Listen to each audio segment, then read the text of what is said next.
You're listening to a 4x4 Radio Network podcast.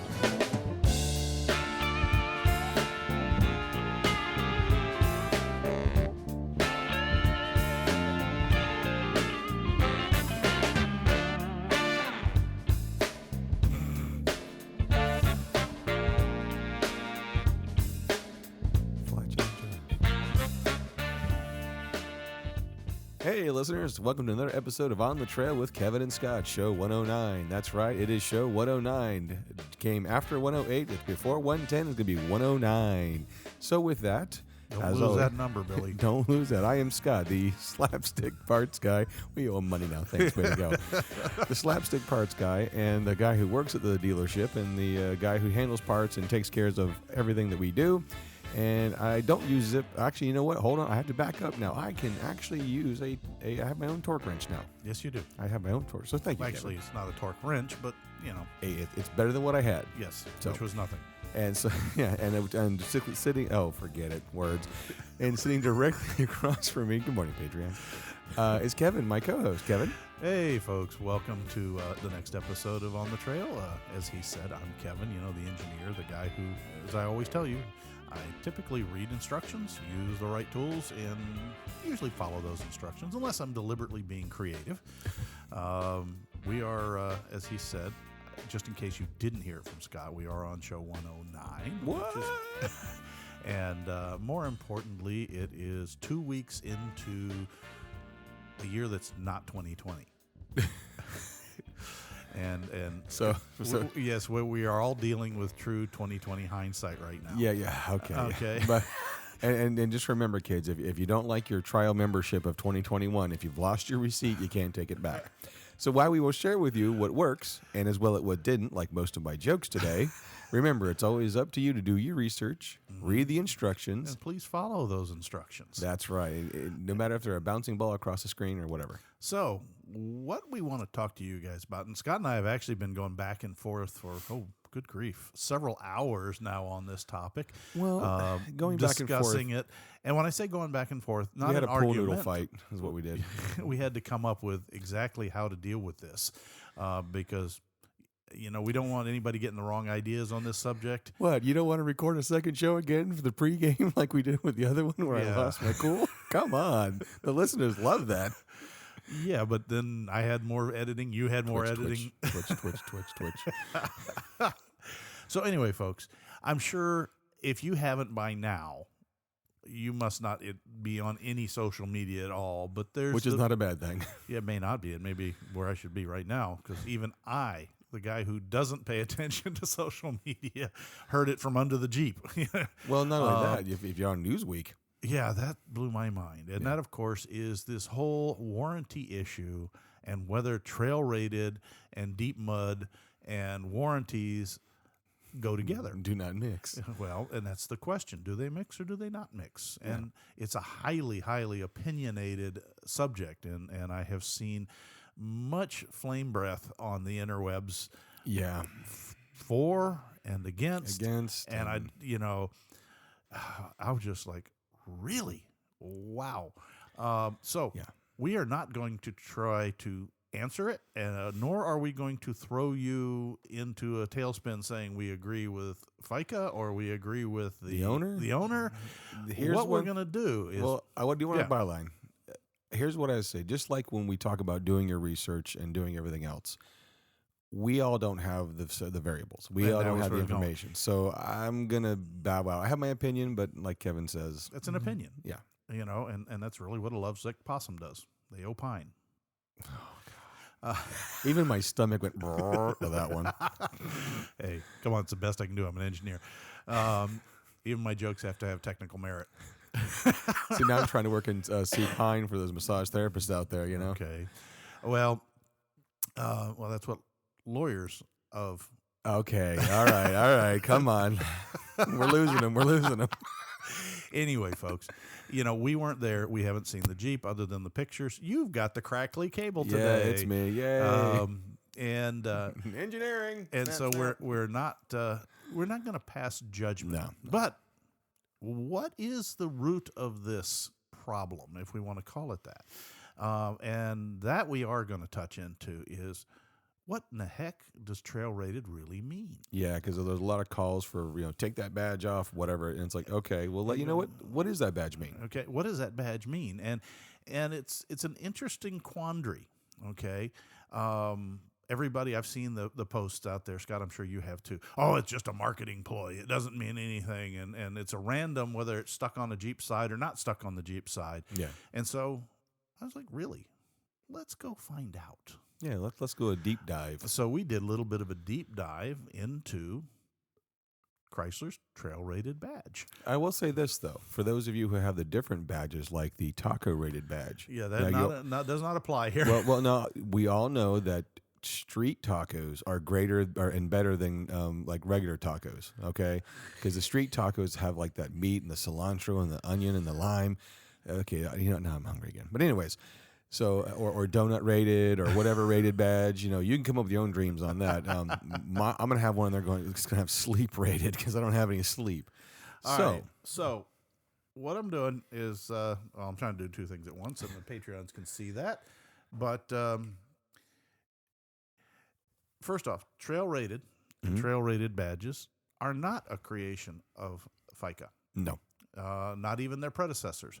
It is an honest-to-God independent rating system put together by the Nevada Automotive Testing Corporation. Or Did I get that right? Or Center. NATAC, as we're calling it. Yeah, NATAC. They do exist, and they have several locations, and they have a website. So if you guys want to look into what NATAC is, I would tell you to go to natc-ht.com.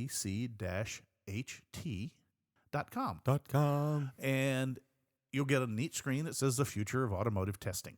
Yes. And when you go down and you can look at the who are we, and there's a who are we little flip on the back. Yep. As well as what we do. There's all kinds of neat stuff. They're out in Carson City, Nevada. They have an office in Stafford, Virginia. I know where that is, just south of Washington, D.C. I've been in Stafford many, many times. Yep. And then they have a branch in Michigan, in Detroit, which doesn't surprise you, given the fact that they do a lot of work. And what they do is they do pioneering. They develop new equipment for the military. You'll see, I see the MRAP on this thing. I see other things like that. They do testing, fuel economy, fuel consumption for the over-the-road haulers. They do engineering, modeling, and simulations, mobility solutions. And gee, what's on the picture of the mobility solution? A Jeep TJ. A Jeep TJ, an orange Jeep TJ. They also do something that really was a surprise to me. Yeah. How many of you guys have been on a number 6 rated trail or a number 10 rated trail? And have you ever wondered where the heck that number 6 or number 10 came from? Yeah. It came from these folks. And they have their acronym is V-TRCS, or Vehicle Trail Rating Classification System. And they developed the trail rating guides that we use. Right. Now, the interesting thing is they'll tell you all about what they did. Yeah. That it's a 1 through 10 system. And I have to brag a little bit on my TJs. Is you look at the picture that they show there, and they show 2 TJs in the rocks. Yeah, oh yeah. And they talk about how they did it. And the biggest thing they tell you is contact us if you want to know what the trail ratings actually mean, because it is a for-profit business. Correct. Now, most of us are pretty well accustomed to and used to the fact that if we know, okay, that's a number 2 rated trail, a number 1 rated trail, pretty much a fire road, number 2, up to a number 10 is kind of king of the hammer stuff. Right. And we learn it by reference as opposed to literal details. But they cover issues in that trail. This is for the trail rating, not the badge, but the actual physical trails themselves. Correct. Yeah. And they talk about fording, articulation requirements, maneuverability, agility, etc., that's required to get through this. From that, and this is my inference, kind of handed off to Chrysler's trail system. Okay, their badging system. They and I'm gonna have to- NATC. NATC kind of came up with a standard. Yeah. And it wasn't for the vehicle, it was this trail. The vehicle must be able to handle this level of trail, these types of obstacles, this depth of water. Now, both Chrysler and NATC are coy. They don't want to publish those numbers. So you can't really get a direct referral to it. Yeah. But it's not an arbitrary system in the sense that it's just a sticker that the sales decide we're going to put a fancy logo on the side of the vehicle and put a sticker on it and call it trail rated. It actually means something. It actually means something. So it does mean something. Now, here comes the crux of the whole issue that has come up with this issue, this whole gladiator and mud thing. Yeah. If you don't know the system, whose responsibility is it to not void that system? Okay. Exactly. And it'll be not. I have no way to make a comment on that because that's a judgment call in the legal courts. I know where I think it will go. Yeah. And there are going to be some unhappy Jeep owners, in my opinion, when it's all said and done. But let's talk about it a little bit, about trail rated. And what have we seen? And Scott and I have quite a few years of, playing with Jeeps, seeing Jeeps. Scott's seen even more with seeing them repaired. Yeah.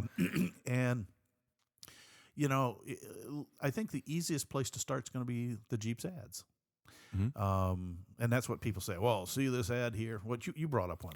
Oh, yeah, the one where Dad was doing donuts around Mom and the kids, and a gladiator with the top down, literally doing donuts in the mud. In a mud donut. Never says, see, it was in the mud. Well, yeah, but yes, it was. How deep was that mud? Here's the variables, kids. Here's the variable. I will tell you that in my observations, and the Patreons can see on a little computer screen behind me that there's a Jeep in on a trail rated course, and it's in water. Mm-hmm. And there's a couple things to note. The water is no deeper than hub deep, so center of the wheels. Yep. And they are not blowing through it, splattering it everywhere. At 100 miles an hour. Yeah. And Jeep's warranty talks about that, know. And trail rated means the vehicle is capable of making a certain level of off-road. And off-road can mean anything that's not a maintained, improved road surface, gravel, dirt roads. If it's a road that's maintained, that's a road. All right. Off-road technically can be the soccer field, Oh, yeah, no, that's exactly it. And I'm not saying that that's, excuse me, that's where Chrysler's kind of draw the line. They're not. But they show what I would call getting from point A to point B as their trail definition. And that's my opinion, strictly mine. I'm not trying to say this is what Chrysler based it on, but if you look at their ads, the rocks they're going over are rocks. They're not boulders, okay? Yeah. And there's really no clear definition. Everybody has their own opinion of what is a boulder versus what is a rock. Yeah. Are all rocks boulders? No, but all boulders probably are rocks. They're just really big rocks. Really, really big rocks, yeah. So, but you look at the rocks they're climbing over, and even to the point that you can't judge it by a single rock, how they're laid up. I can pile up rocks and climb over them that individually I wouldn't be able to get up to. Right. So you're looking more at what is the axle articulation, what is your approach angle, your breakover angle in the middle, and your departure angle. And again, looking at most of the adverts that I see them crawling, they're not going over massive belly scraping, bumper scratching. A lot of it's river stones. River stones, or, more of something that's not going to reach up and grab something. It's basically watered down. I hate to say that, but it's watered down to show a capability that you won't get a Honda Civic over. Correct. You won't get a Honda Civic. You won't get a minivan. You won't get a lot of things over it. Everybody says, well, that's not what I bought the Jeep for. Well, okay, I get that. Yeah. But the Jeep, let's go back all the way to the Jeep origins. I kind of have to chuckle about that. Everybody points to the pictures of the Jeep and its approval writings yeah. where the guy's pulling the trailer across the washboarding. Yeah. What you didn't see probably was right after that the rear end fell out of it. And the thing is, you look at the battle of pictures of the Jeep that's burning. The guy's driving it out and it's flames roaring off the back end in a firefight. That Jeep was not warranted, I don't think. Yeah, It was left beside once he got out of the firestorm. The carcass of dead Jeeps that was littered across Europe during World War II and the Philippines and Malaysia and Burma and the hump. There was a lot of damaged Jeeps back then. Mm-hmm. They were trail rated by all means, and they took a heck of a lot of trails, but they took casualties. Yeah. And if we're going to treat our Jeeps like they're in a combat situation, you might expect a few casualties. Yeah. And it's not reasonable, in my opinion. Again, my opinion, you can send me the hate mail. That's not a warrantyable thing, Yeah. And if you read the warranty, Scott, do you have that clause handy? Yeah, actually, I do have the clause. And what I'll also kind of sum up real quickly and talk about, again, because I see this all day long at my job. Yeah. Warranty is defined by a defect in manufactured parts. In other words, or if there's a defect in manufacturing the part has failed because it was manufactured improperly. Correct. That is a warranty. Or installed improperly or whatever. I realize From the factory. But But again, and this will pretty much sum it right up. It's 3.8 in the Jeep Owner's Manual. FCA US LLC may restrict the warranty on your vehicle if the vehicle is not properly maintained, comma, or if the vehicle is abused or neglected, comma. And the above or neglected, and the abuse or neglect interferes with the proper vehicle function. I can't read today, guys. Sorry. Because you're reading to the bottom of your glasses. Yeah, pretty much. And the abuse or neglect interferes with the proper functioning of the vehicle. If the warranty is restricted, coverage may be denied or subject to approval by FCA US LLC before covered repairs are performed. And before the hate mail stops, you'll find that clause in virtually every vehicle's warranty, Jeep or other. It doesn't matter. It doesn't matter. So if you hit, like me, I'm going to use me, not the issue that's being flying around the internet. If I went out, which I did, and hit a mud hole for the fun of it, which I did, and didn't realize that it was going to pack the radiator full of mud and cause the Jeep to overheat and require me to get a flatbed to get home, which it did, that is not a warrantable failure of the radiator. There was no manufacturing defect, no defect in the product, in the installation, or of the operation of it. It was a defect in the operation by the owner. Yeah. And so if you drive deep enough in water to flood the alternator, okay, we don't use underwater alternators in our Jeeps. No. Okay. So there is a reasonable level. If you go out and you build one of those Jeeps, if you guys have ever seen the great southern sport of sippy hole racing, Swamp buggies and sippy holes, you'll know that there's a class of Jeeps that guys strip the Jeep down and they waterproof everything and they sit in it with, some of them even wear oxygen tanks because they get down to the point where they're flying through this sippy hole and the deep spot's probably 8 foot deep as fast as they can. Yeah. And they got to finish, and a lot of them don't. Well, okay, that's basically a ventilated submarine. And it's like a screen door in a submarine. Yeah, some modification was required. Yeah. Same sort of a thing if you go to the mud bogs and watch the Jeeps, the four-wheel drive Jeeps with the big blown engines, and some modification for heavy mud was required at speed. Now, on the other hand, I've got videos here of a Jeep Gladiator.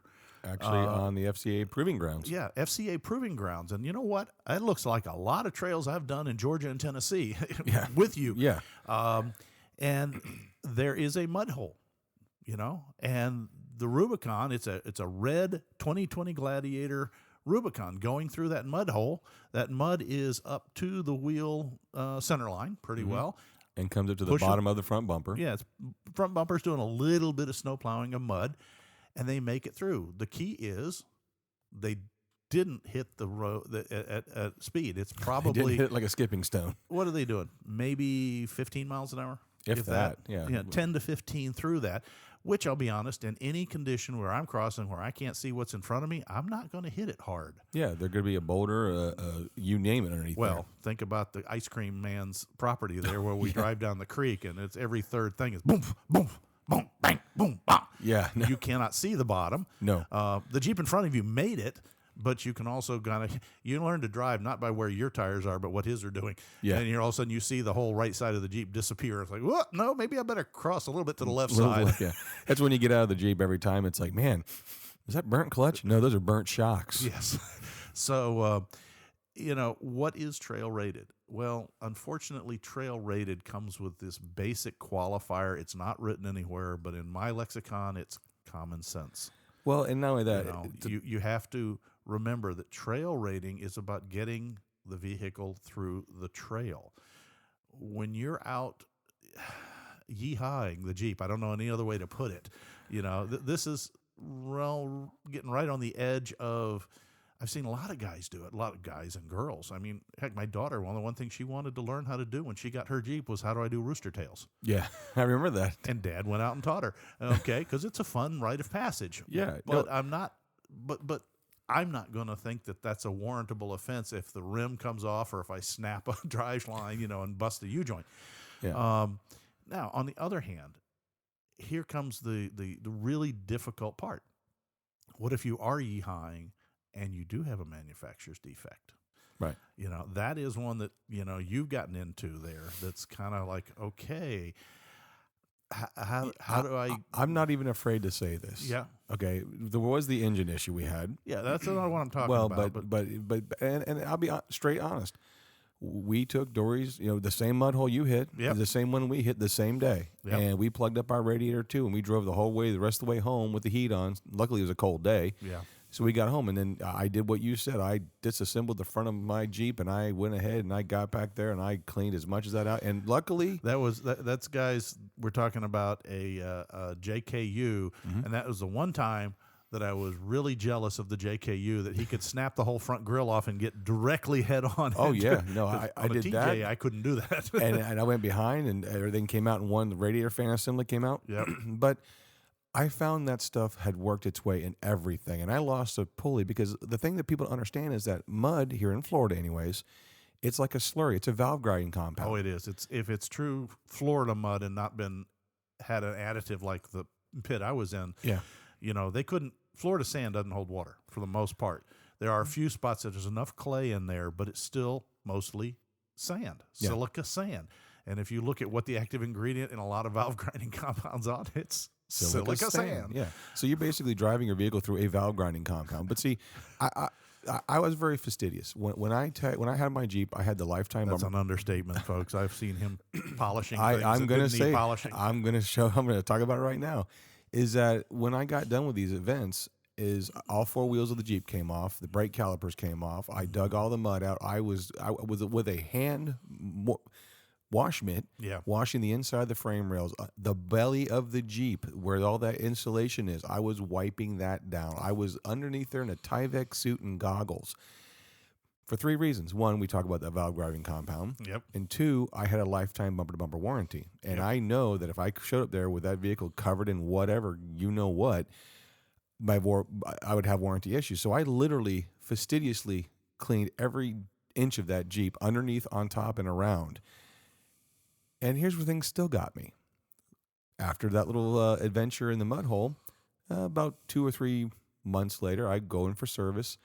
And again, occasionally, here's what I did. I went ahead and I let the dealership do some snake oils. Yeah. I had them do a transmission flush. No, not to drop the pan and clean the filter. I know, just an actual hook it flush. Up to the computer. Yeah, it was $150. Yep. But you know what? It said to do it at 60,000 miles. It was at 55,000 miles. You know what? That's cash in their pocket. You know what? Just do it. There's a record of it now. If I ever have a problem, it's on you now. 4,000 miles later, we are driving in Jasper and get the hot oil transmission light on. I remember that. I'm like, whoa, that's not good. Why is this happening? Well, fast forward, we get it home. No more problems. Well, I'm going down US 19, not towing anything, not doing anything, hot oil. By the way, for the rest of you in the world who don't know Florida, US 19 is a 4-lane technically a highway, but it's really a down through the center of the beach district. I'm going to call it that, Yeah. from St. Pete up through Holiday and It actually goes completely Tarpon north. Springs. Yeah, it does. It goes all the way up. But in that area, it's full of stoplights. It's a city road. Yeah. So just to and it's flat. It's There's flat. no hills. There's no hills. The biggest speed bump in the whole place is bridge overpasses. It rises up, 10 feet. Well, because I read my owner's manual, I knew that the hot oil meant the transmission is over temperature. Right. And they put this on there because Jeeps were catching fire because the oil would get hot. It would pump out through the dipstick onto the exhaust manifold, and that's your fire. Yeah. So, of course, we get to the Jeep event. I pop my hood and pull out my dipstick, and the transmission fluid that was 5,000 miles old was deep. black. Yeah, I know. It was was so black and red. It burnt. was. Okay, that's not good. So off to the dealership it went. Now, the 2011 and older JKs had the 3.8s and the older style 4-speed transmission. Well, sure enough, there have been known problems for the torque converter coming apart. Yeah. Okay, so you know what? My warranty paid for itself. I got myself a new transmission. Life was good. They rebuilt it. Away I go, right? Mm-hmm. It's done. Well, we go to Jasper again. Hot oil. Whoa, what's going on here? Luckily, the fuel fluid didn't turn charcoal, the bad color. But next thing you know, it goes back to the dealership, and they're like, "Well, we gotta do this again." Are you serious? Yeah, we gotta do it again. Something, it came apart again. Okay, so I got my second transmission rebuilt. Fast forward to a year later, that all of a sudden, my AC doesn't work very well. All right, cool. Well, it turns out it was the condenser that was bad. Mm-hmm. Okay, manufacturer defect. Mm-hmm. They pulled that condenser out. The one area I could not get to was behind the cross member. Yep. No, you physically couldn't get to it. No, I know, but you also couldn't see in there when you were taking. Oh, guess what? It was slam plugged full of mud. And guess what is slam pulled of mud? You forgot to say that. The transmission oil cooler, transmission oil cooler. I had cleaned out the top part of the condenser just fine, but the bottom where I couldn't get because it was behind a cross member was the transmission cooler. Right. That's what I'm talking about. Yeah, so it wasn't getting any cold air. So they took one look at me and then they go, "It's been through the mud." And I said, "Yes." I'm not going to lie. Yes, because I had a good relationship with him. And the guy looked at me and he goes, "Well, obviously your condenser is bad. We're going to replace it. But, man, you got 2 transmissions on us for free." Yeah. They would have denied it for you. They would have denied it, So at that point, and then fast forward when I had Although I would have taken it. I would have taken putting a cooler behind a cross member where it doesn't get air and can't be cleaned as a defect. But that would have been a whole legal argument. But one of the things, too, is that when we had the hydrolock, the guy pulled my motor on the top. Again, places you can't get. Yeah. That slurry paste got in the valley. Yeah. And I'm like, for those of you who haven't taken a 3.8 apart, it has a valley pan between the cylinder heads, and then the intake manifold goes over that, kind of like a Chevy LS. Same thing. You've got that dead space in there, and it hides lots of dirty secrets. Oh, yeah. and I knew the tech, and he sent me the picture and go, "Really, Scott?" I'm like, "What do you mean, really, Scott?" He goes, "Man, look at this." I'm like, "Oops." But see, they knew the Jeep. They know I took good care of it, and they also know that I did clean up after myself. Right. But at that point, the writing was on the wall. That mud got everywhere. So now, okay, let's see where it went. So now when we got this Gladiator, we're like, yeah, we're okay. We're not hitting those mud holes again. You're not hitting them as hard. Well, again, if you're not hitting it hard, the dynamics don't push it up into the engine compartment. I mean, folks, if you have any questions about, and I'm not just saying mud, but even a dusty trail, and it's going to happen, but you open the hood and look at the alternator. The Chrysler alternators are not an enclosed unit. They're wide open. The case has got all kinds of vent holes in it. They're mounted backwards on the JLs. I understand that. And so all of that dust gets drawn through. All of the mud can get drawn through if it's hit that hard. Now, if you hit it at a lower speed, if you just go across the trail, you'll probably be fine. In fact, Jeep uses that as part of their testing system that we've seen on this FCA proving grounds. Yeah. But you don't really need to, I shouldn't say, if you choose to go blasting through the obstacles, that's your choice. Okay, but just understand that's probably in excess of Chrysler's definition of trail rated. You're taking it beyond the design parameters, and that's fine. You just need to understand that. I mean, if the Jeep was absolutely perfect for every person from day one. We'd have no need of the aftermarket. You wouldn't be listening to us on this show. Yeah. You wouldn't have issues. The point is the Jeep still is a good starting point. Mm-hmm.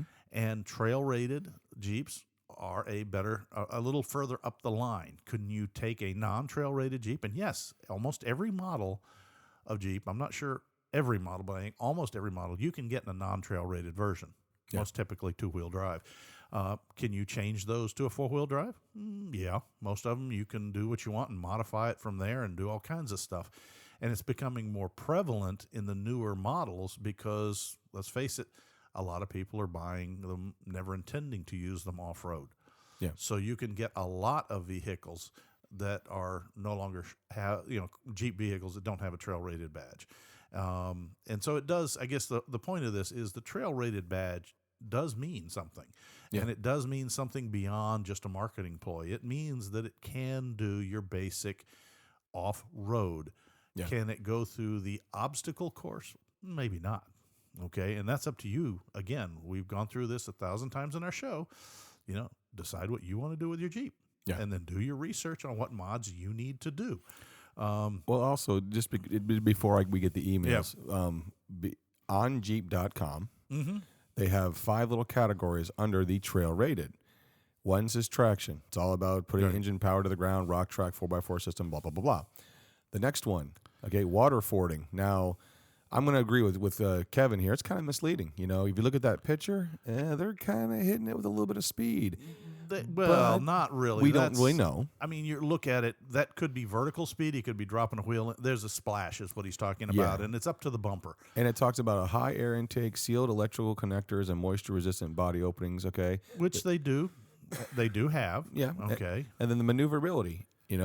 Easily maneuver tight and treacherous trails to navigate around rocks or fallen logs with precision steering and high performance wheelbase. So even there, they're recommending that sometimes you go around. Well, and I have to laugh. I'm sitting here going, okay, I wonder if they wrote that when you're JKU with 37-point turns. Yeah, really. But articulation, and then they talk about ground clearance to drive over logs, rocks, or just about anything else on the trail, thanks to exceptional ground clearance. The rocks they have in the picture are about the size of wheels and tires. But they're also laid out in such a way that you can drive from one to the other to the other. They're not looking at King of the Hammers boulders, on the mountain climbs. And it is kind of vague though, and that's why I'm glad we found that it is vague by definition because we are talking about retail product where they want to sell an image. Oh yeah, and I guess what I look at it is. Maybe because I'm an engineer and understand things like strength of materials, center of balance, fatigue, I kind of know intrinsically what the Jeep could do stock, and I came to the realization that, okay, I wanted to go further than the factory. Yeah. But that was the point. It was further than the factory. It wasn't, I was expecting the factory to fix if I went over and broke something. Yeah. I did not ask Chrysler to replace my front axle when I bent it. Okay, I really don't think that trail rated badge included a test for standing the TJ on its nose. Yeah. Okay, and folks, that's what I did. I did a hard stop on a mountainside, came up against some rocks. She stopped. The rear end came off the ground. It was a little bit of a pucker moment, to put it the least. And for some reason, when I got home, it looked like my Jeep was smiling. Yeah. It looked like a curved line, and the wheels kind of cambered out, cambered in, head in a little bit, and so it wasn't really handling the best in the world, and I just decided that I wasn't going to put another Dana 30 under the front of it. Well, and that's we talked a little bit about this too, about how I took marketing, in school. That's what part of my stuff, and so I had to create a marketing image for some of the things I was trying to sell, which were calendars. Yeah. I did rather well at it, so I understand the marketing. But no, that doesn't surprise me. But the thing is, though, marketing is once the magic's gone, for lack of better terms. Yeah. You understand that they have to be vague, And what's really interesting is that when we started talking about this, I remember I'm going to get hate mail for this. Probably way back, in 2010, we were looking at the Jeep Patriot. Mm-hmm. I had my YJ. The wife had her Civic. We wanted a little SUV. They didn't make the Cherokee anymore. I'm like, well, the Patriot's kind of nice, Well, let's take a look at them. And I remember reading the Jeep Trail Rated badge, and back then it would say that you could go under like 12 inches or 17 inches of water or something like that. So I'm thinking, well, I'll just look it up today and see what it says. Oh, it's not there anymore. It's not there anymore. And probably because of these reasons. Right. So, again, it's one of those kind of things where they're being vague for a reason because they have to be. Well, and therein lies it, because you'll take it through water that's 12 and a half inches, and then it doesn't fail. So you take it to 13 inches. And then somebody along the line will push it to the point that it ingests water and it dies. Well, it's not that just the 12 inches going through it. It's the variables. Yeah. How fast are they going to go? They're going to hit it with a full skipping stone speed. Yeah. That will yeah. I think the security team is getting somebody out. No, she's right here. One of our cats, and she's an older lady and doesn't see real well, and we've set up the recording equipment and the lights and the wires and got her totally confused. Sorry. That's all right. But no, there goes Zaya, security officer Zaya, heading out to check on things. Again, folks, this isn't meant to diss people who are having troubles. This isn't mean to diss Chrysler FICA and their warranties. I think Scott said it very clearly, if you think about warranty as defects in manufacturing, defects in installation, defects in the product itself, and was the failure that you had happen, whatever it is, a result of that or a result of your driving actions. It's not about it should be able to take that. That was the problem I think I've had from almost every post that I've seen out there. Well, it's a Jeep. It should be able to do that. Okay, that kind of goes right back to our Gladiator towing concept that, it's a truck. It should be able to pull 3,000. Yeah, it's a mid-size truck. It's a mid-size truck, and it really should pull what it is rated to pull. And that's it, but not, it should be able to do that. That's, okay, maybe you took the marketing a little too much to heart, if you think. Yeah. I'm just saying you can do what you want, but you might be a little reasonable, and that's why the aftermarket's there. Yeah. Does trail rated mean something? Well, to me, yes, it does. But does it mean the end all of off-road vehicles? No. Is it a 6x6 covers the, there's no vehicle. There's no one vehicle that does it all. Okay. Yeah. And all you have to do is look at motorsports in general, and you will see what modifications are done to Jeeps, no less. I have seen V8 fully blown Hemi-powered Jeeps for the drag strip. Do they look like the average, the same as the Jeep that's lifted on the 37 or 42-inch Super Swampers that's designed to go through that? No. It's been lowered. It's been versus lifted. The Jeep is, at best, a universal platform on which to build. Yeah. And to me, I think that's its appeal. It really allows you to build your Jeep to what you want it to do. From the factory, it's probably not perfect for anybody. Yeah, well, and we talked a little bit about like self-preservations and warranties, like rev limiters. Mm-hmm. Okay. Yeah, that's a great one. Audio, your stereo even has an audio limiter, because everyone says, "Oh, this new head unit makes everything sound so much better." Well, yeah, you took the audio limiter out. Yeah. But one of the things too is for those of you who don't know, an audio limiter is part of the factory stereo system that, even though you get a 500-watt amp, if your speakers in the bass frequencies can't handle that without blowing apart, it limits the power that goes to those components, so that you really can't damage them by turning them up too loud, at least initially. They'll wear out quicker, but they don't blow apart. But when you talk about like the warranties and things like that, we had a coworker, when you talk about self-preservation of vehicles, it's really interesting. We've always talked about, like, the new 392 Runga is going to kill itself. You know what I mean? We've heard that. But one of the things that like he had is that he bought the car used, and it was a Subaru, okay, and Impreza, WRX STI, and basically he had a program tune on it that basically made the car faster and did a lot of things, and also kind of removed the rev limiter. Oh, joy! And he spun a rod bearing. I was going to say. And so basically, he removed his tuner, took it to the dealership, and they go, okay, well, we're going to basically take a look at the car. We'll call you in 3 days. Well, it's warranty, right? We'll call you in 3 days. And they plug the car in, and they go, yep, okay. Mr. Smith, here's what we have going on. Yeah, you show 3 key cycles on a car that shows 28,000 miles. Yep. So you've only driven this car 3 times, or did you remove your programmer? Now, here's what he did. And I will always say this. A lot of times riders already know the answer. Answer honestly. He goes, yes. Okay, I'm going to tell you the honest truth. We're going to break this engine down. If we find that it was damaged because the rev limiter was removed, you're on the hook for everything. Yep. Or we can button it back up and you can take it to your garage and do it yourself. But it's not going to be... do you want to take the chance of it being covered under warranty? Yeah. Because so in other words, if they open it up, because the law does clearly state, just because you do a mod, the dealer is obligated to prove that the failure was due to the mod and not due to a manufacturer's defect. We go back to that manufacturing defect issue. So you can take your chance, but the dealer is expending time and energy and money on a maybe.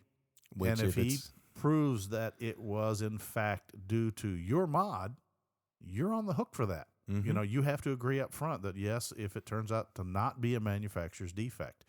So, you know, that's kind of in the technical side of it. But, again, I don't think that Jeep is building mud boggers. I don't think they're building sippy hole Jeeps for rock dunking. bouncers. They're not building rock mount. They're building a trail-rated, general-purpose transportation vehicle. Yeah.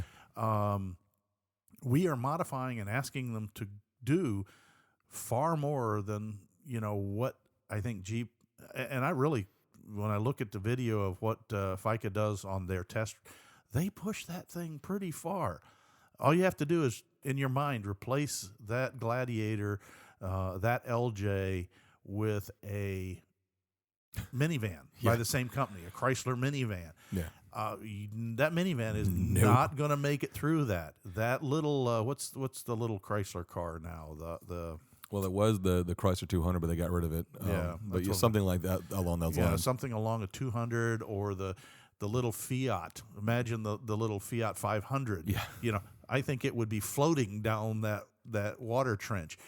And so what are you comparing against? Unfortunately, I think a lot of people will take a brand new Jeep, see it as a mud bogger, see it as a sippy hole Jeep, watch a few too many country music videos and kind of get the idea they can go out or watching reruns from Dukes of Hazzard.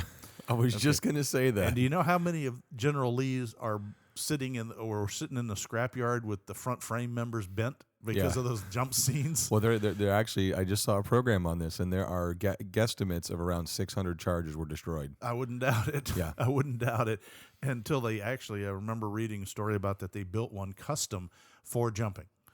And it's stripped out. It's just the body shell, but it's basically a tube chassis designed to take that impact. Yeah. Particularly in the intro scene where they do that huge jump over top of the police car. So, and by the way, that's a good way to get your significant others when you get behind the wheel and all that. You're getting ready to do something stupid on the trail. You go, looks like them Duke boys are about to do it again. You know, some people don't like that. Well, you know, I get that, but I don't know. I just maybe it's just me, but I kind of look at it and I've got to say that you can't expect the Jeep to be everything every time. Yeah. Because it's also got to meet government standards. Pollution, crash, all this kind of stuff every year. Minimum fuel economy. The biggest complaint I get all day long is, excuse me, you're telling me my replacement key is $375 plus programming? Yep. Yeah. That shocks the what out of me, too. Well, that's stupid. Okay, let me explain something. Okay, you want the convenience of a push-button start car, and as you grab the key or grab the handle and open the door, you want the key to unlock itself and remember your seat settings. Yes, well, that's technology. Mm-hmm. Technology costs money. Mm-hmm.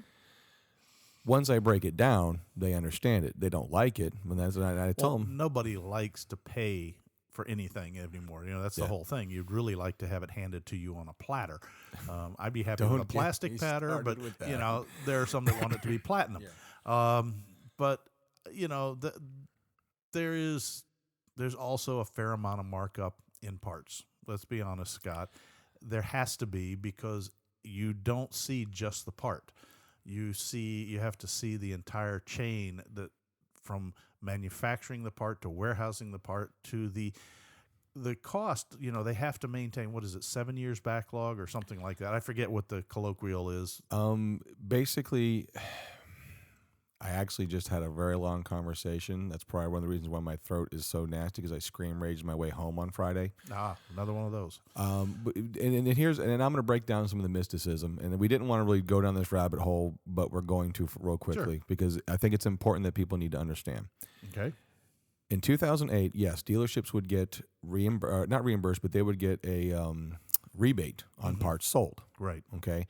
We were also allowed a $50,000 a month return allowance. Mm-hmm. So, in other words, these warranted parts, or parts that didn't move inventory after 1 year, we were allowed to send them back to the manufacturer and get a credit to when we ordered stock. Yep.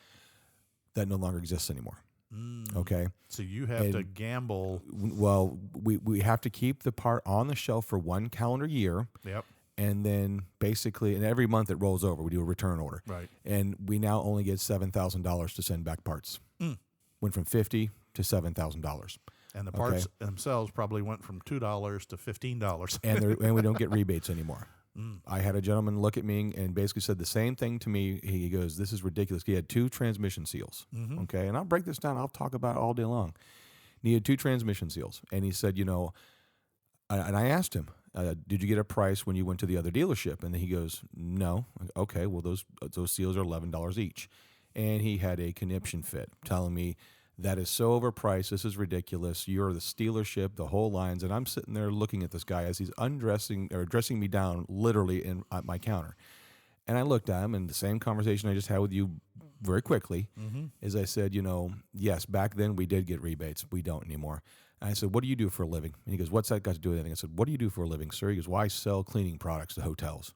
"Really? So if I call you when I'm calling from Holiday Inn and I decide, hey, sell me that case of disinfectant for, $40. Would you do it?" "Well, no, I wouldn't do that." "Then why are you doing it to me?" Why is the dealership, why is the automotive business the only business on the face of the planet where someone wants to come in and dictate what my prices are? Now, I'm a mirror. Yeah. You show me what I show you. Yes, I have the authority to discount those parts, and I did. To a point. Well, 30 minutes talking to the guy, I made a customer and a friend. Yeah. Because I explained things to them. I don't have time to do that every day. So You don't. And that's the challenge that you're going to have. But I want to segue before we lose that. I also think the automotive industry, with their pricing structure and their negotiation technique on the vehicle itself, have set the stage for what you see in the parts world.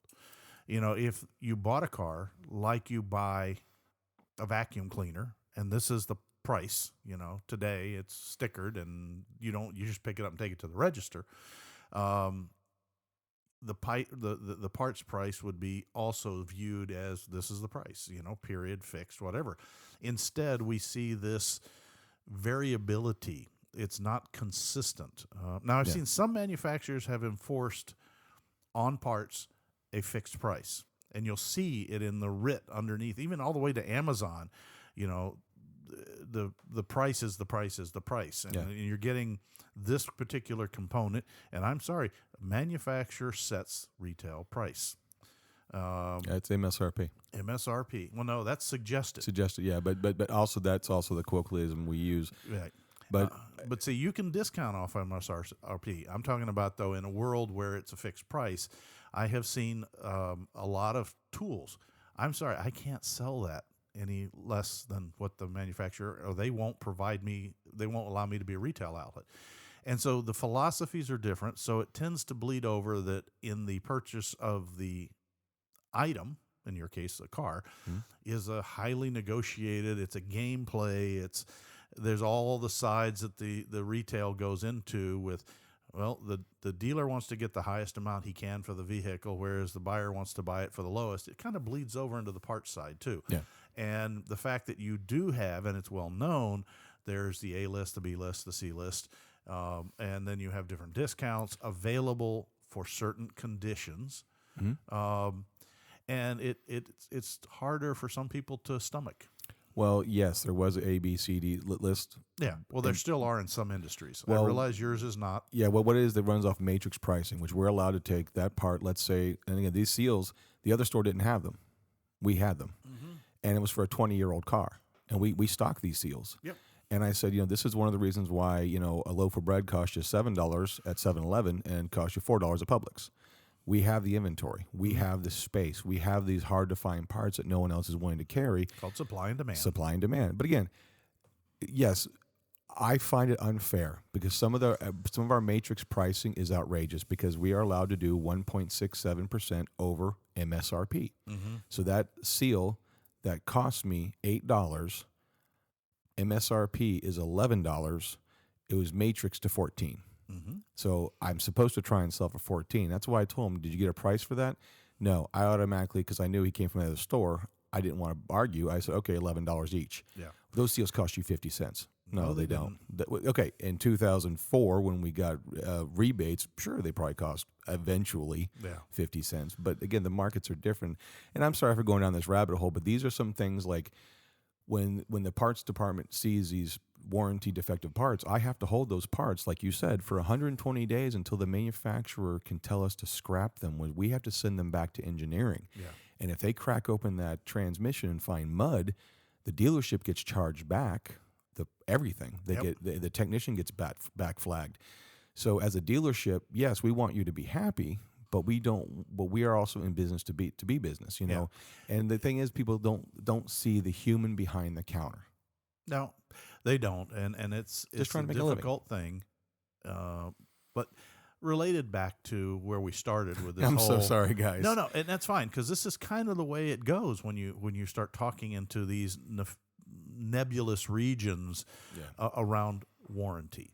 And I think the best thing that we can offer as a takeaway from this, besides the different viewpoints, me as a consumer, but probably more educated consumer than most, understanding the material supply, and Scott working in the automotive industry on the parts side, and so of course seeing everything from the happy customer leaving with their Jeep, the regulars that come in and get their oil changed at the dealership religiously for the records tracking, all the way to the guy who comes in with the Jeep that's smoking, dragging parts and claiming it's a warranty failure, and there's still tree branches stuck in the passenger seat.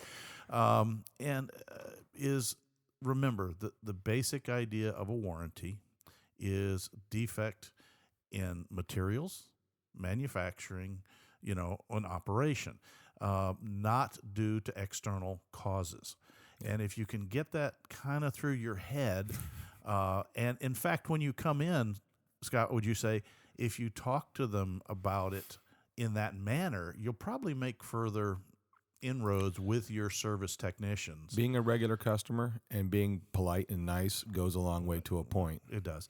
But still, if it's an abuse situation, he's over here having confusion. No, because I had a really good saying and you sidetracked me. I forgot it. It was funny. I'm sorry. It was a zinger too. Well, good. Keep talking. I'm going to remember it. Hold on. But that's what we're looking at. The warranty is, I know they sell it as a warranty to protect you, but it really isn't. It's really to help them protect themselves and the vehicle and their reputation. Here's one of the things we say about our sport model we carry. And again, I don't work at a Jeep dealership, guys. No, just he so does y'all know. not. But we actually had a customer with a very high line Japanese SUV take it to Citrus and came in saying it's under warranty, right? No. But here's the idea, and here's a quick rule of thumb. It's a joke that we use, especially in our sport models, because people take them out to track days. Right. Okay. First question we all ask: did you have fun? Yeah, it's not under warranty. If you had fun, it's not under warranty. Just like the wheeling spots around here. Does it look like fun? Yes, you're not allowed to go there. And that's not a warranty issue. That's the local jurisdiction law saying if it's fun, it's illegal. Exactly. So, and again, relationships go a long way. They do. But bringing a pizza doesn't hurt too. Not gonna lie. Oh God. Nothing like pizza with greasy hands, huh? Well, you know what? I will say this though: the customers that and again, it's just the human element. It's just the repeat customers, the ones that come in and bring a box of donuts. They That's sometimes a blatant plug for food. look. Majority of parts guys love food, but I get it. But the point is, though, is that those relationships go a long way. I have seen where someone was 3,000 miles out of warranty, had did every service. They had a headlamp that fogged up with condensation. Right. It was a 270Z. Yeah, and those are expensive. Oh pieces. yeah, they're very expensive. And basically, the service director looked at me back when I worked at Nissan and said, "Warranty it." Really? Yep. We're going to Goodwill this. Yeah. And because he had the receipts and every service done there, and believe me. But see, you can also argue, and to put the flip side of that coin is, he probably paid for that headlamp. Yes. In those service costs. I just realized something. What? This is going to be fun because last thing we want to do is be dealer friendly, and it's really hard for me because again, I do. You do it as but a living. Think of your warranty department like your HOA. Some people are power trippy happy, and they want the power, and some people understand that, okay, to the best of my abilities, I'm going to want to help you. Yeah, well, and that's kind of a tough call, I guess, for us in the Jeeper community here. I bought my Jeep out of warranty, and I kind of, to me, the warranty was, that was history. And in my Jeep, it's ancient history. Well, that's why I am the warranty. Well, that's why I bought the LG. I have lots of fun. Yeah, because you are the warranty. Yeah. But it's funny because I do see the difference in you and Dory when you guys are out. Is you are the warranty on the LJ, but you have a warranty on the Gladiator. And her attitude about wheeling the Gladiator is completely different. And in fact, she started to talk that way. Yeah. Well, I want to get an old, maybe YJ that I can go out and wheel. No, we're looking for another LJ for her. Okay, with abandon. Yeah, because she wants the inline. Because honestly, the hydrolocking of the motor, it sucked because that was our daily driver for her, and also too the fact that the inline 6 is a lot more stout than the 3.8. Well, yeah, or even the 3.6. It's basically a cast iron boat anchor. Yeah, that keeps turning. Come on, 1950s. Yeah, and it could wave oil at it, and it'll spin a few more revs. Exactly. So and she wants a little thicker steel around her. Yeah, and of course, and no offense, Dory, but of the two of you, you are the crazier driver. Oh, absolutely. That's what Foot's down, even if Scott's foot's in the way. Look, she ran over my foot once, all right? No, technically twice. One in the Liberty and one in the JK. Hey, speaking of running over feet, do you want to take a quick break and then tippy-tie out to the garage? Sure. Okay, cool. We will be right back after these messages from me.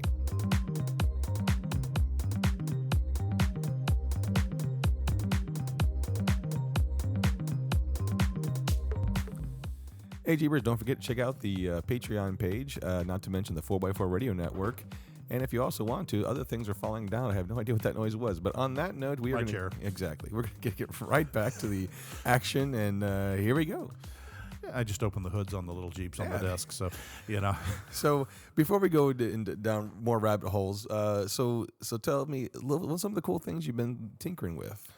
Well, nice segue there, lead in, Bucko.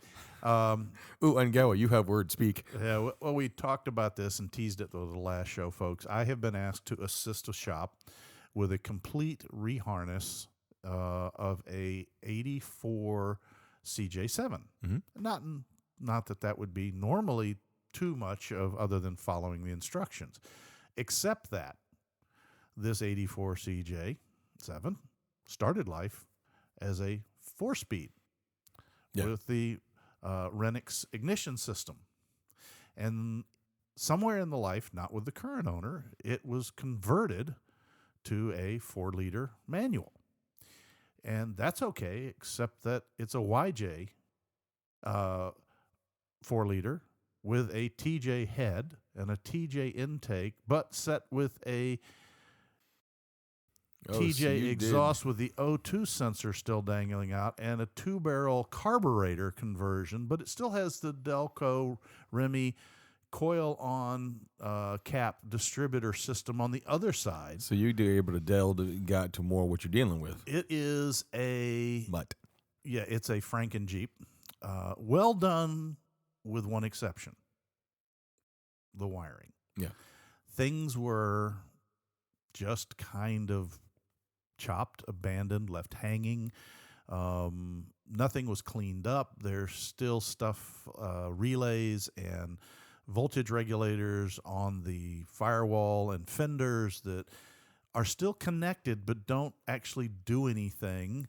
Ballast resistors that don't have any play in this system.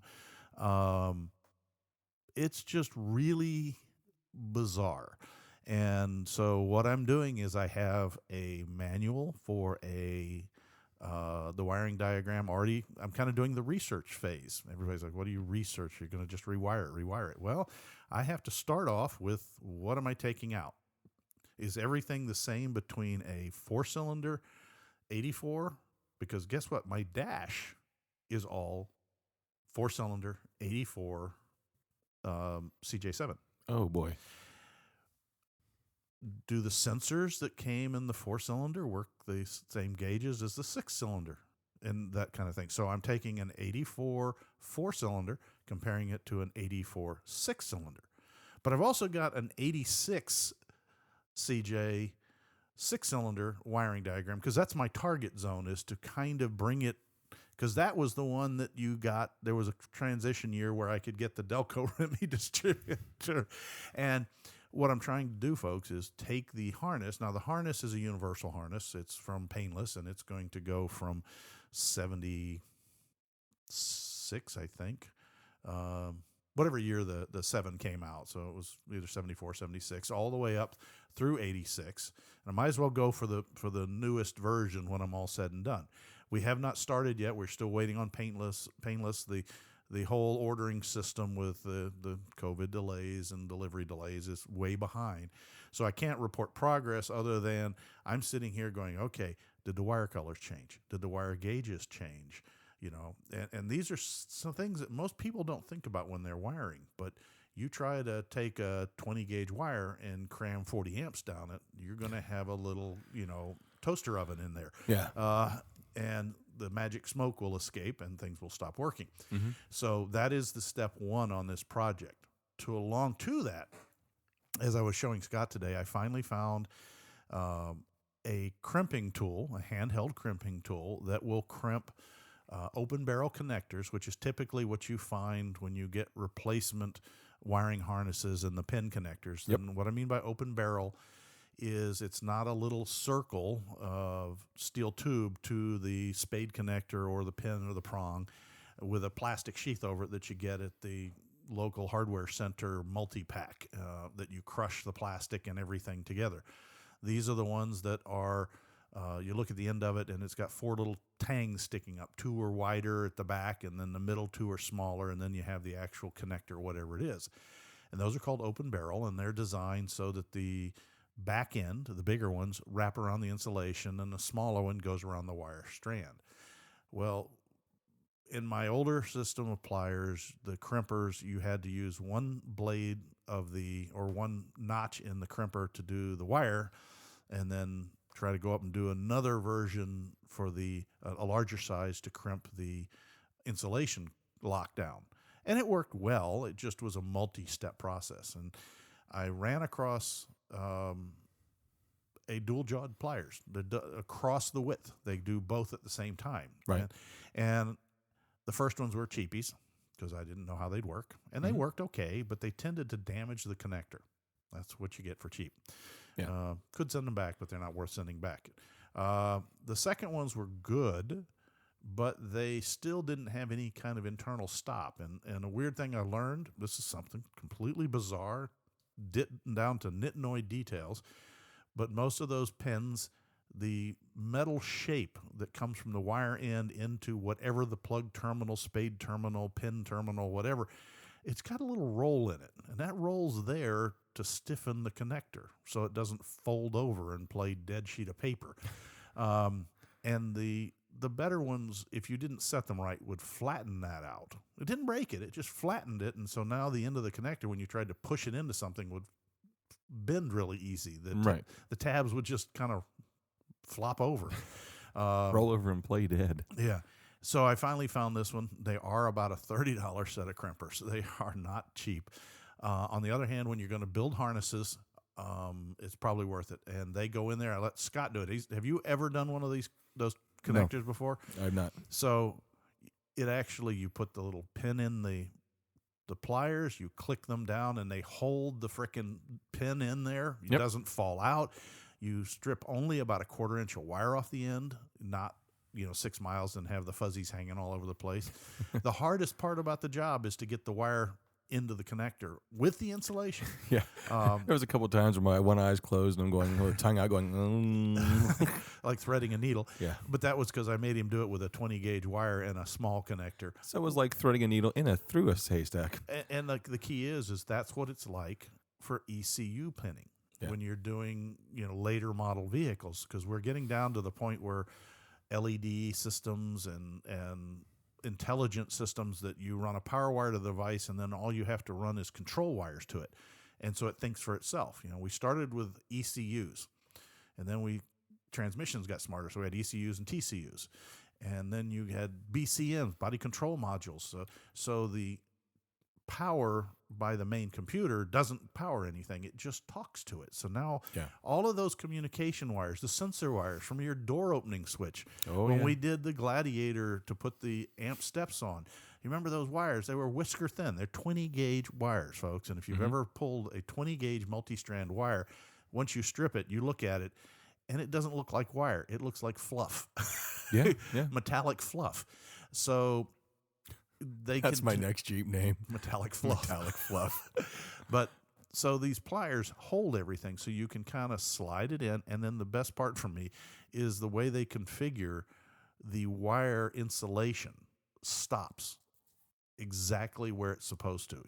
It will not overrun into the cavity that crimps the wire side, which would cause a short, or not a short, but an open. It wouldn't current flow. And I can't tell you how many connectors I put on, and oh crap, the insulation got under the contacts.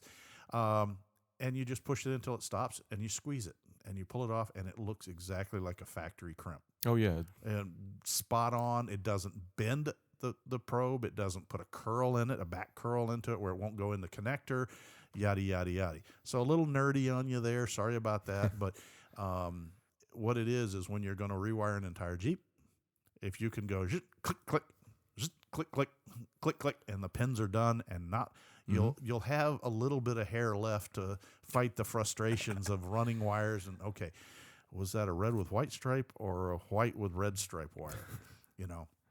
Well, also too, they're very ergonomic, because you're going to be using them a lot, like you said. Yeah, they are a high level lever system. And if anybody's interested in that stuff, if any of you want to play in that arena, feel free to drop me an email. What is it? On the Trail Podcast at gmail.com. Or send me a Facebook note. A lot of you have been sending Facebook posts. That's fine, and I'll share you the make and model number. It is an Amazon purchase, and like I said, I went through 3 different ones. Now, the first one didn't count because it came with the box of connectors as a cheapie. Free with connectors. And for me, it's about doing a quality job without a defect in materials or installation that will last. I've seen way too many wiring systems done by people that are add-ons, stereo systems, rock lights, fog lights, rear brake light systems, and all these things that really were put together with dime store components, and then they wonder why they fail on the trail. Or on the street, or in the garage. 12 positive leads going to the battery terminal and 12 negative leads going to the battery terminal. Yeah, well, and well, don't even get me started on that, folks. There are aftermarket fuse boxes, relay boxes, or you can build them yourselves very, very well. The thing about it is, neat and quality work pays for itself in longevity and reliability. I'll just leave it at that. Yeah. Good work isn't cheap, and cheap work isn't good. Correct. Yeah. We used to also have the comment about speed, quality, time. Pick any two. Yeah. Because you're not going to get all three at the same time. Yeah. That's all there is to it. So, but as we said, kind of referring to the subject we've discussed, the whole thing here in the shop is about, what have we preached all along? From day one of the show, our intro is do your research, read the instructions, and follow those instructions. Mm-hmm. And we're in the same realm here. What do you want your Jeep to do? Yeah. Do your research. We've talked in many earlier shows, and maybe it's just been too long since we brought these topics up. Go out. If you're new to the Jeep community, or if you're in the Jeep community and you know somebody that's looking, get out with other Jeepers. Yeah. Go to a social event. Go to a trail ride. Score yourself a passenger seat if you don't have a Jeep, or if you're thinking about making changes. Don't do this based on ads, pictures, and hearsay. Get out there, experience it. Before you spend a fortune on a lift kit. I don't know about you guys, but where we are, I bet I can find somebody with that lift kit here in the group. And I could probably, every Jeeper I know, unless he's got a family full of kids and every seat's full, will gladly take you on a ride. In fact, an excuse to go wheeling? Oh, my God. Sign me up. Sign me up. I'll take exactly. you. Let's go. Hop in. And, if you're not too radical, they might even let you drive. Find out if you like the venue that you're talking about. Right. Are you comfortable in a Jeep that's off camber? If you're not, maybe you shouldn't be rock crawling. Are you comfortable with the idea of getting out in water up to your ahas, and wading through that muddy water and then bending over and reaching down to grab, hopefully the tow strap is already connected and coiled up. And if not, finding a tow hook or a suitable place to put a tow hook. Well, if not, maybe you shouldn't be swimming through muddy water in a Jeep. Yeah. So make sure that you're happy with what you think you want to do, because for every yeehaw moment that's so much fun, I'll be the first one to tell you, I love the yeehaw moment. There's the corresponding, oh crap, what do I do now? Yeah. That goes along with it. And you have to be willing to accept that oh crap moment. So, and you're going to have to build your Jeep for your comfort level. Yeah. You're not going to expect the real cheap body lift and extended bump stop kit to give you the same off-road performance of a $5,000 long arm lift, with top end, I won't name a brand, multi-valve shock systems and remote reservoirs. The two are completely different. Unfortunately, I see lots of guys coming in going, why do I want to spend this money on this lift when I can get this lift for the same amount of height for 1/4 the price? That one won't break. The second one, Again, so, it's a classic. You get what you pay for. And also, too, on that note, where you talked about listening to ads. Yep. Be mindful when you're talking. Again, please call the manufacturers. This is part of the doing your research. But if you call places that sell parts, keep in mind that person there may be just trying to sell that because it has the highest profit margin.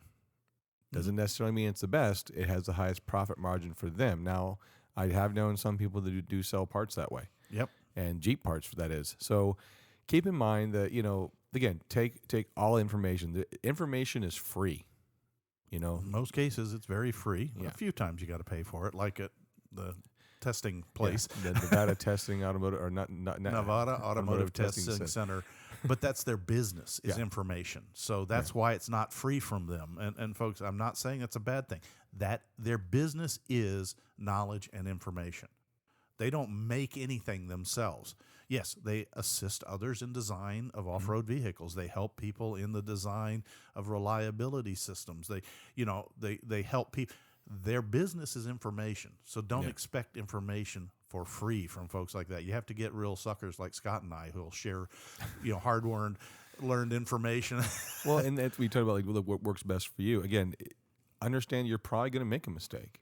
Mm-hmm. You know, I had my YJ. I got rid of it, and when we got the JK, I thought, well, there you go. That's the end of it. You know, again, it wasn't a fault on the JK. It's just that, you know, I wanted something different. You know, I didn't want to overheat a transmission again. So, well, you learn from that kind of things, and we took a step back. We got the LJ. I said this 100 times. Is that I found that for me, the TJ, or excuse me, the LJ, whatever. well, it's still TJ, but to be the butter zone. yeah, it met your sufficient technology for your comfort. Yep. But sufficient old school that I can fix it myself. Yes. And reliability. And reliability.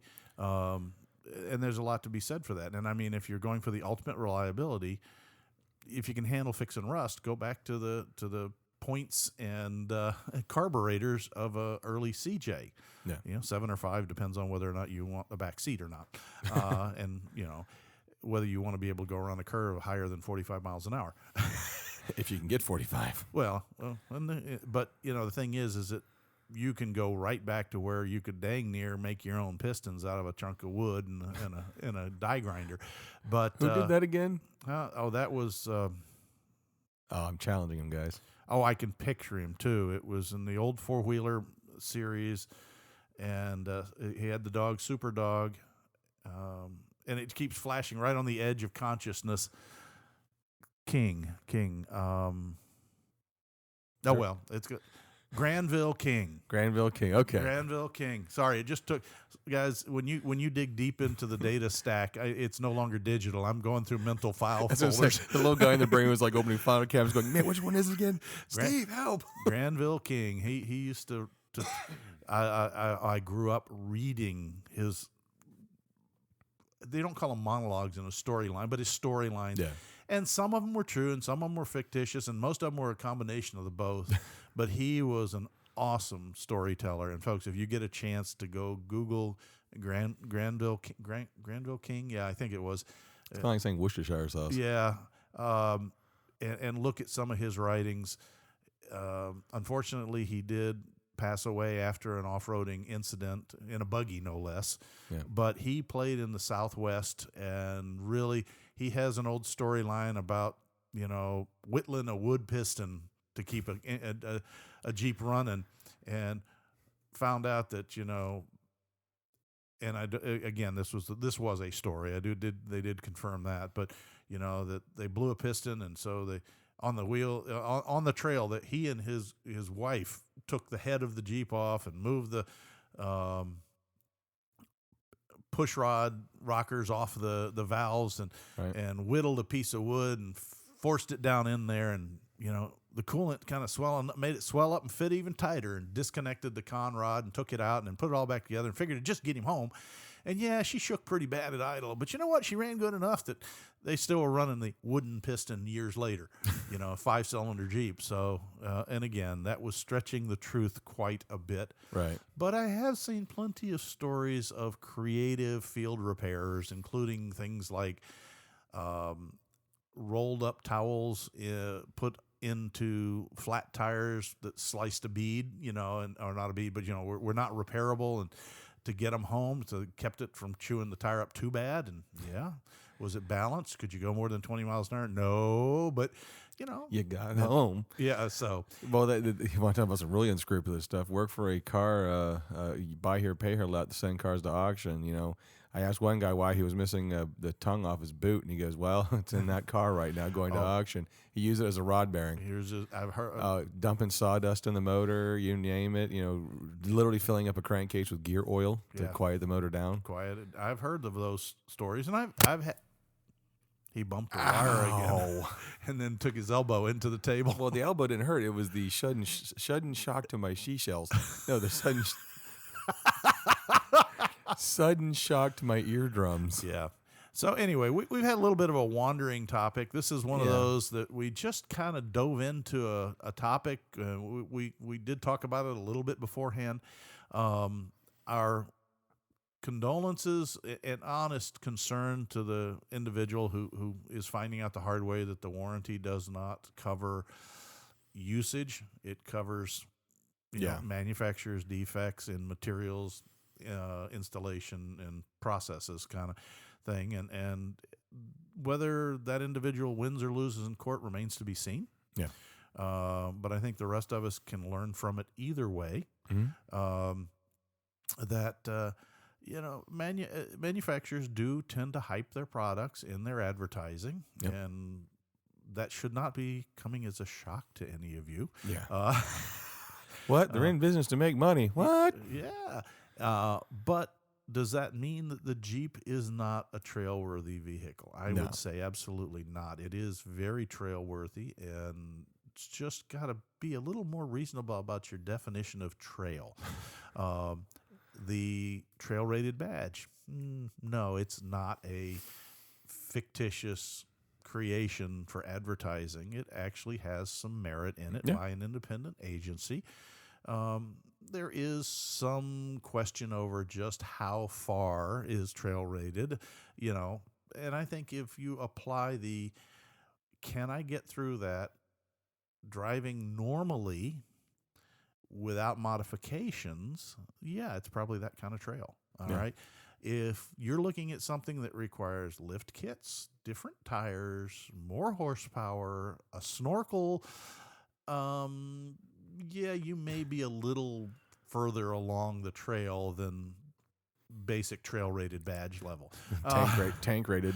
Well, yeah, and funny you say that, because way back before I moved to Florida, actually even before I was in D.C., I was in central Pennsylvania, and we had the Fort Indian Town Gap military installation, and it was a live fire range.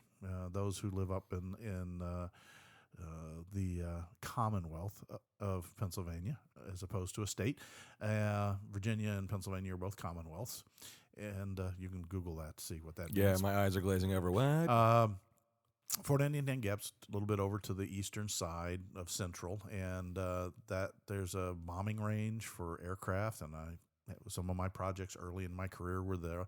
There were tank trails through the hillsides and the mountains, and it was more of a training for European war theater at that point in time, as opposed to everything now being focused on desert warfare.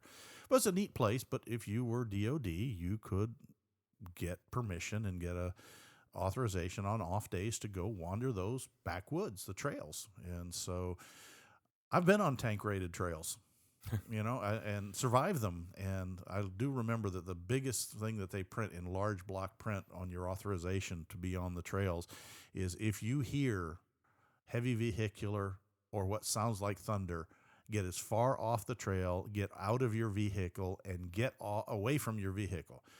And it turns out that most of these, the field of view from M1A1 Abrams is not that great. Yeah. And if you are in a Jeep or any other off-road vehicle, and they don't see you, they might feel, oh, that was a big rock. And keep going. But some of the things they put those tanks and different combat vehicles through, even got a tank stuck and had to do recovery. We watched them recover. It wasn't an M1A1, it was the predecessor to it, or maybe it was a Bradley fighting vehicle, whatever, but they even got that stuck and broken, and had to come out with the recovery. What is it? I don't know. I've forgotten all the terminology. It's probably some Oshkosh of some sort. Yeah, so and recover a broken tank. So, Jeeps are not sold as indestructible vehicles. And I guess if that's a shock to any of you, our listeners, I'm sorry. They do have limits. But the aftermarket is standing by, ready to sell you something that will fix whatever ails you at a small fee and installation charge. Yeah, of course, yes. And the 3 to 5 weeks to get it from, never mind. No, I mean, we've done how many years now? 4 years of shows based on this one line of vehicles. Yeah. And I'm surprised that this hasn't come up before now. Yeah. Quite frankly, I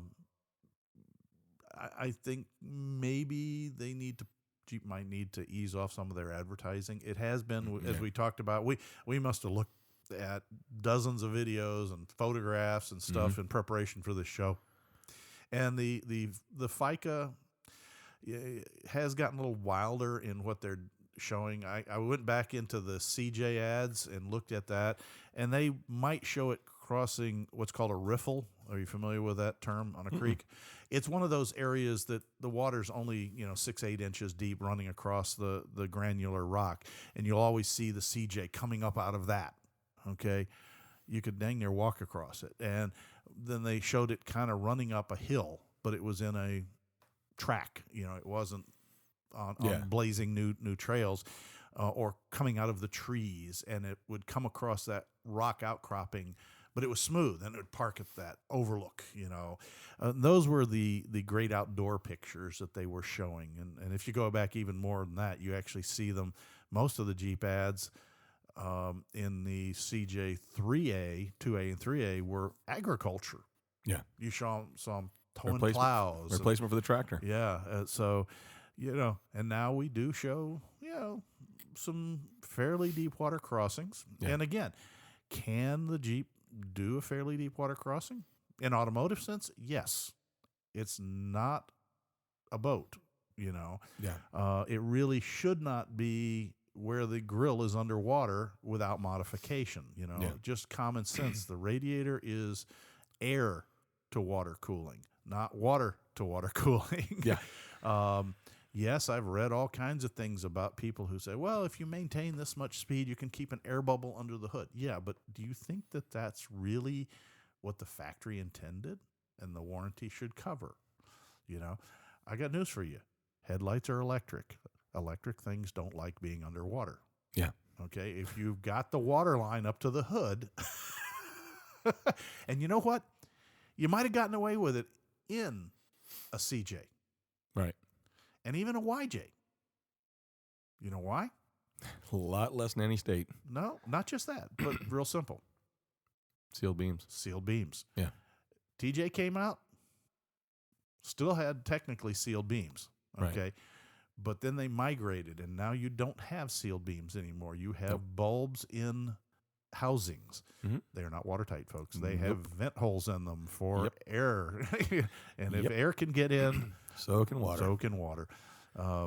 My favorite, one of my favorite YouTubers, Eric O. on South Main Auto, has a term for that kind of stuff. He goes in, he says, I'm hunting for the green crusties. Oh, look at them green boogers. And he's not being gross. He's talking about the fact that copper wire corrodes.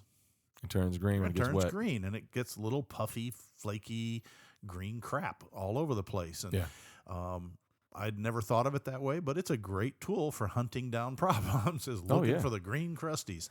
And if you go swimming your Jeep, expect to find the green crusties. And guess what? I swim my Jeep, and I've had the green crusties. Hey, one last tip to folks. And again, I don't have the information. Well, yes, I do. Yes, I do. Folks, if you're in the market for wire, since we were talking wiring, I found a company that sells striped wire. You can buy, everybody replaces, you may have your Jeep's fuel pump, which is a common failure on TJs, is that fuel pump wire, which I had go bad. And it's red with a white stripe. But try and go down to your local auto parts store, and please don't use household wiring. It's a different installation. And try and find red with a white stripe wire. You can find red wire all day long. Right. You can find the right gauge pretty much without too much trouble. But try to find identifiably marked wires so that you don't have, it comes in as a green with a red stripe, and then somehow it turns into a big long piece of yellow, and then at the back now it's a piece of blue wire. Yeah. Try and circuit trace that. Good luck. And yes, I have people ask me to do that all the time. This is a company. It's called Sherco Auto and Marine Supply, SHERCO Auto and Marine Supply. Their website is sherco-auto.com. They have striper tracer wire in bulk in every frickin' color that you can imagine. What do you look at that, Scott? Wow. You pick your base color, and their base colors are black, green, red, white, and yellow. And their stripes can run from blue, brown, green, gray, light blue, light green, orange, pink, purple, red, tan, white, yellow. And blue moons and purple horseshoes. I'm sorry. And the neat thing is, it is not horrifically priced. Furthermore, I'll also point, from the marine side, this is tinned wire. That means if you strip it, it's not copper colored. It is solder colored. Okay. That is corrosion resistant in a wet environment. That's good. Which would be a great addition. If I could make any request to Jeep, I'd love them. Even if it was $1,000 option, I'd pay it to get a harness with marine grade wire. Just because I like to get my Jeep wet. Yeah. But a 25-foot spool is $27. It's about $1 a foot. Is that expensive? Yeah, compared to the regular stuff you get, but this is Proper colors. proper colors, proper gauges. Okay, you can get it in 8 gauge. They have tables for all things 10, 12, 14, 16, 18, 20, 22. And you can see, they've got little pictures. It's the main difference is in the marine world, the stripes do not run consistently straight. They spiral around. And between you and me, I'm okay with that because a red with a white stripe, I can go red, It's still red with a white white stripe.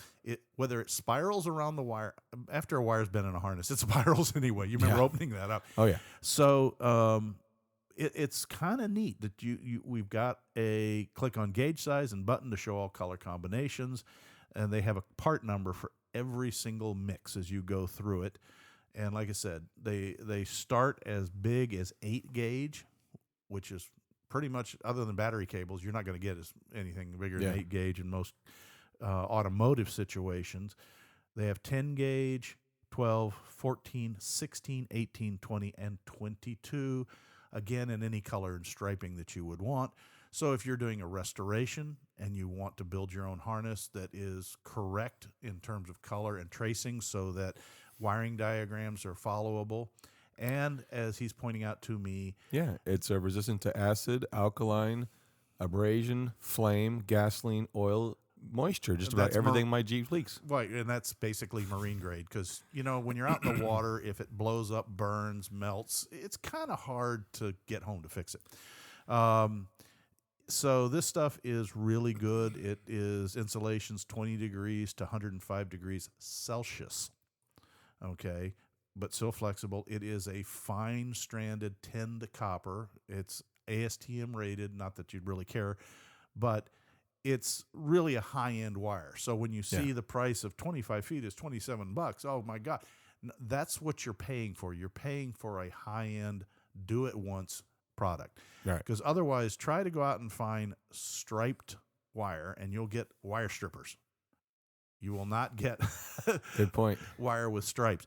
So anyway, I thought I'd share that to you. Now, they do have automotive electrical wire as well, and it comes in sets, but it does not come color-coded. It's just bulk rolls of primary wire, and you can get assorted colors is what they tell you.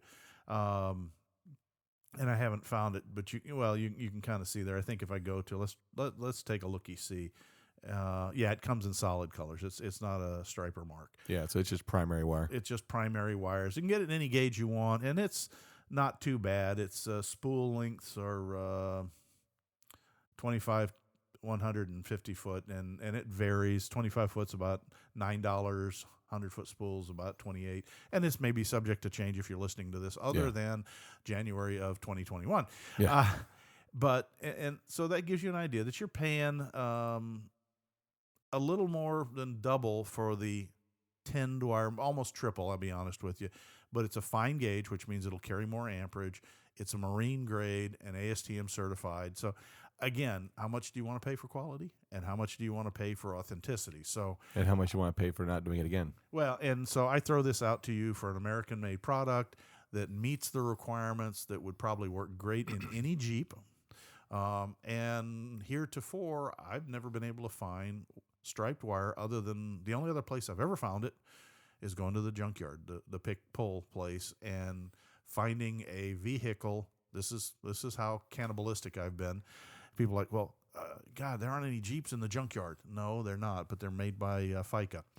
So there are some pretty neat FICA boats out there in the scrap heaps that, guess what? They use the same color system in their wiring. And I'll go out and grab the body harness or the unengined major bulk harness, and I can sometimes get them as long as 10 feet, you know, in a run.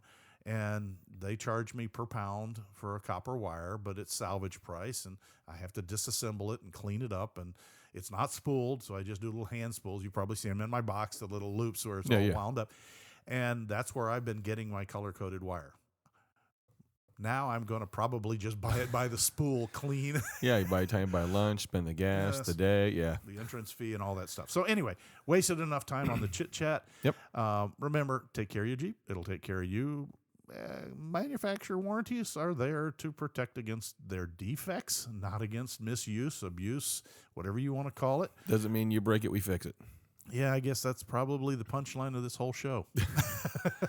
Well, hey, we hope you guys liked the really long, extra long show today. Holy cow. Yeah. Yep.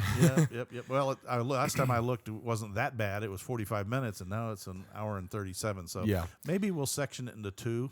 That's up to you. I might do that. Part A, Part B. We'll see. Part A, Part B. Depends on how lazy I am today. Okay. So, folks, with that, as we always say, you know, when we get to the end of the show, it's time for me to lock my hubs, both of us to put our Jeeps in 4 low, and go out and hit the trail. Yeah.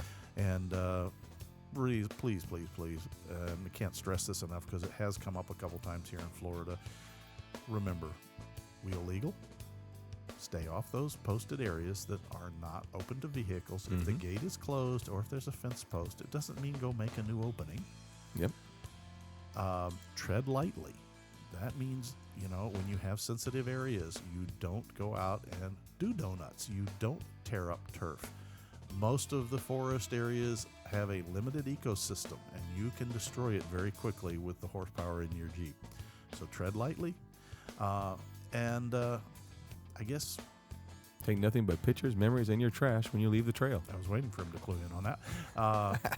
Leave it there for our kids and our kids' kids. You know, nature can take hundreds of years to recover from a single errant off-roading event, shall we call it. And, you know, if you ever have any questions about, well, how long can it be, do you realize that the western expansion, the wagon train trails, are still visible in the prairies? I don't doubt it.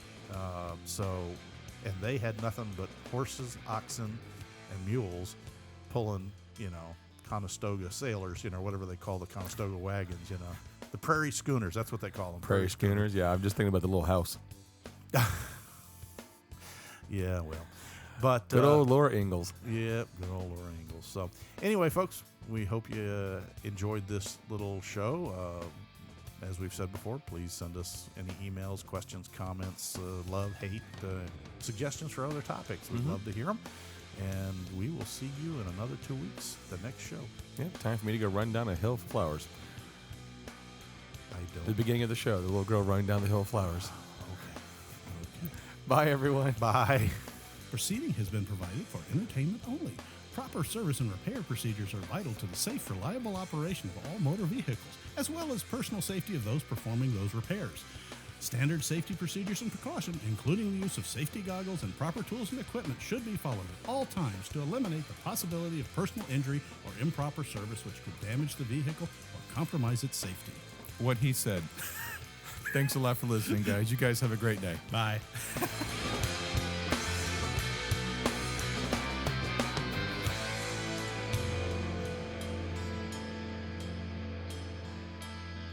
This has been a Vent Axle Media production.